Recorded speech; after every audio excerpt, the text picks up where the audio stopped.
আসসালামু আলাইকুম ওয়া রাহমাতুল্লাহি ওয়া বারাকাতুহু।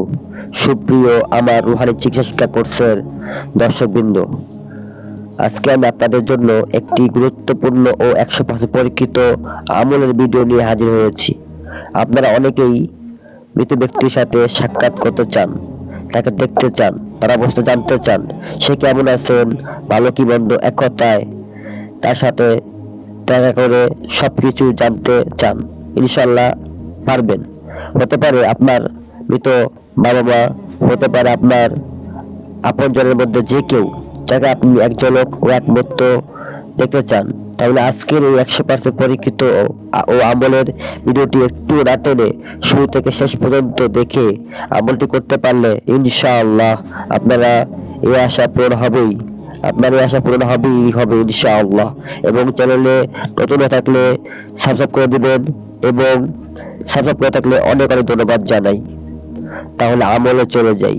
এই আমলটি আপনারা এশা নামাজের পর ভিতরের ওয়াজিব নামাজ আদায় করে 4 রাকাত নফল নামাজ আদায় করতে হবে, এবং প্রতি রাকাতে সূরা ফাতিহা পড়ে, মানে আলহামদুলিল্লাহ সূরা পড়ে তারপর আপনারা সূরা তাকাসুর পড়তে হবে প্রতি রাকাতে।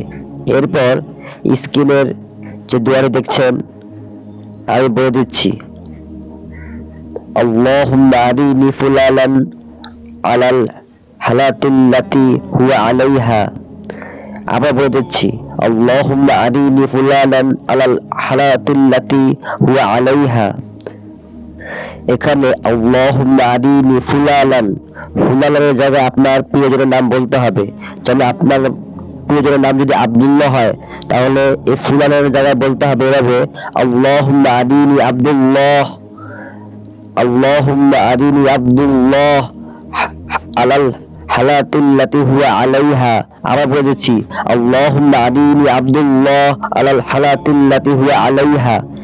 এভাবে 3 বার, 5 বার, 7 বার দোয়াটি পড়ে কার সাথে কথা না বলে ঘুমিয়ে পড়বেন। ইনশাআল্লাহ আপনার প্রিয়জনের সাক্ষাৎে ধন্য হয়ে যাবেন ইনশাআল্লাহ। তাহলে আমলটি করুন।